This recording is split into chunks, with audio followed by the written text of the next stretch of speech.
Assalamualaikum warahmatullahi wabarakatuh.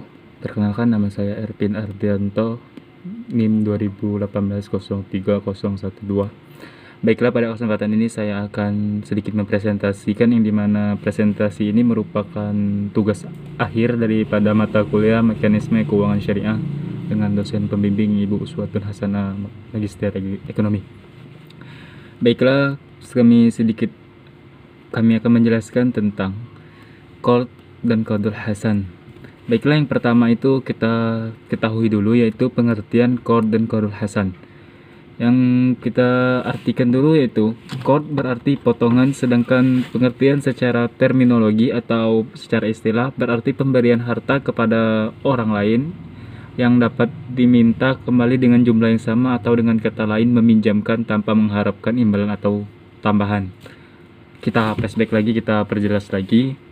Qard itu berasal dari dua, yaitu berasal dari secara bahasa yaitu potongan, sedangkan secara istilah yaitu pemberian pinjaman kepada orang lain tanpa mengharapkan imbalan atau tambahan.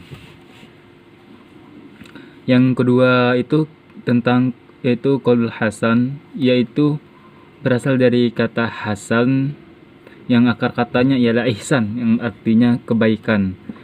Sedangkan secara istilahnya bisa diartikan sebagai pemberian pinjaman kepada pihak yang sangat membutuhkan dalam jangka waktu tertentu tanpa ada kewajiban untuk membayar bunga atau keuntungan daripada hal tersebut. Baiklah, lalu apa sih yang bedanya qard dan qardul hasan? Bedanya yaitu qard adalah pinjaman yang dapat ditagih kembali pada waktu yang ditentukan, berbeda dengan qardul hasan yang merupakan pinjaman yang diberikan kepada pihak yang sangat memerlukan.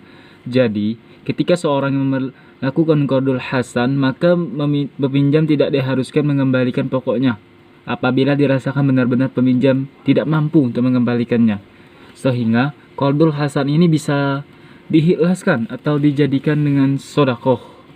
Jadi kita bisa lihat yaitu tentang perbedaan qard dan qardul hasan, yaitu qard yaitu pinjaman yang harus ada kewajiban nantinya di akhirnya mengembalikan, sedangkan qardul hasan itu tidak ada kewajiban untuk mengembalikannya. Kembali lagi si peminjam uang, apakah ia ingin dikembalikan atau dirasakan diikhlaskan kepada si yang meminjam.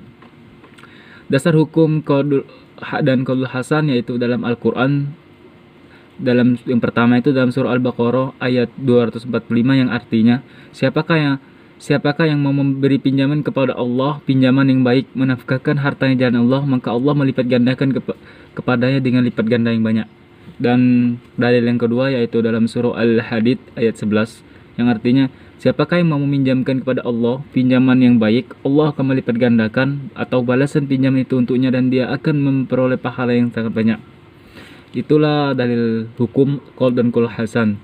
Yang selanjutnya yaitu tentang fatwa DSN, yaitu Dewan Syariah Nasional MUI nomor 19 garing DSN strip MUI garing 4 garing 2001 tentang qard. Pertama, ketentuan umum. A. Qard adalah pinjaman yang diberikan kepada nasabah muqtarid yang memerlukan.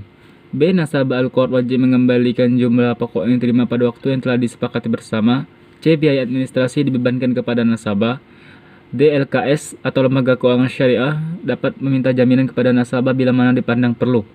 E. Nasabah al-qard dapat memberikan tambahan sumbangan dengan sukarela kepada LKS selama tidak diperjanjikan dalam akad.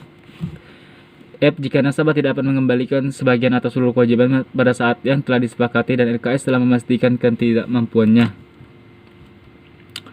Yang poin cukup krusial atau cukup penting di fatwa DSN ini yaitu tentang poin E, yang dimana nasabah al-qard dapat memberikan tambahan dengan sukarela kepada LKS selama tidak diperjanjikan dalam akad. Artinya ini dilakukan sukarela, ikhlas, tanpa ada perjanjian dari awal. Jika di perjanjian dari awal sudah ada ketentuan bahwa misalnya si A meminjam kepada si B, dan si B harus meminjam, si A ini harus mengembalikan kepada si B tersebut tentang beberapa kelebihan. Nah, yang itu tidak boleh, karena kenapa? Itu namanya riba. Sedangkan qard tidak ada. Menurut qard tidak boleh ada yang namanya kelebihan. Baiklah, poin selanjutnya itu rukun qard dan qardul hasan. Yang pertama itu pihak yang meminjam atau muqtarid, yang kedua itu pihak yang memberikan pinjaman atau muqrid, yang ketiga itu barang atau objek akad, yang ke akhir itu yaitu ijab kabul.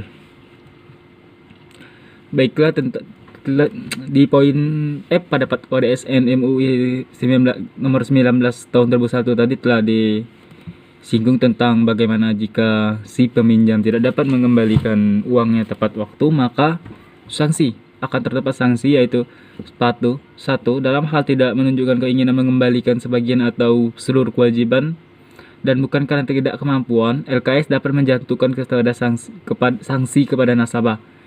Yang sanksi yang dijatuhkan kepada nasabah sebagaimana dimaksud butir poin 1 dapat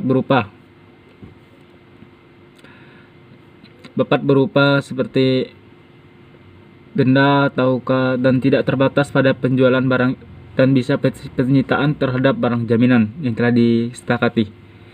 Jika barang jaminan masih tidak mencukupi, nasabah tetap harus memenuhi kewajibannya secara penuh.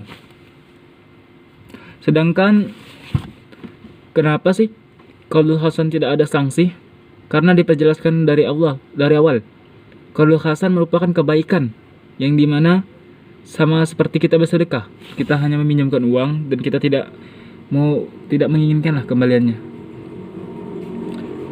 Dari skema pembiayaan qaulul hasan sebelumnya adalah antara peminjam dan pemilik modal melakukan sepakatan perjanjian qaulul hasan yang peminjam memiliki skill untuk melakukan kegiatan usaha, kemudian saat usaha tersebut dapat keuntungan, maka keuntungan dapat si peminjam dan juga pemberi modal. Dan di saat modal awal telah ada, maka si peminjam dapat melunasi hutang tersebut. Itulah skema peminjaman dalam qaulul hasan. Contoh qard yaitu nasabah yang memerlukan dana cepat sedangkan ia tidak bisa menarik dananya karena misalnya tersimpan dalam bentuk tabungan, maka bisa meminjam uang dan dia harus mengembalikan uangnya dalam waktu tertentu. Sedangkan contoh qaulul hasan yaitu program Basnas, yang dimana Badan Amil Zakat Nasional memiliki sebuah program untuk memberi bantuan atau memberikan modal kepada UKM kecil, yang dimana Basnas tidak memberikan kewajiban untuk mengembalikannya. Mungkin itu saja yang dapat saya sampaikan. Akhir kata, wassalamualaikum warahmatullahi wabarakatuh.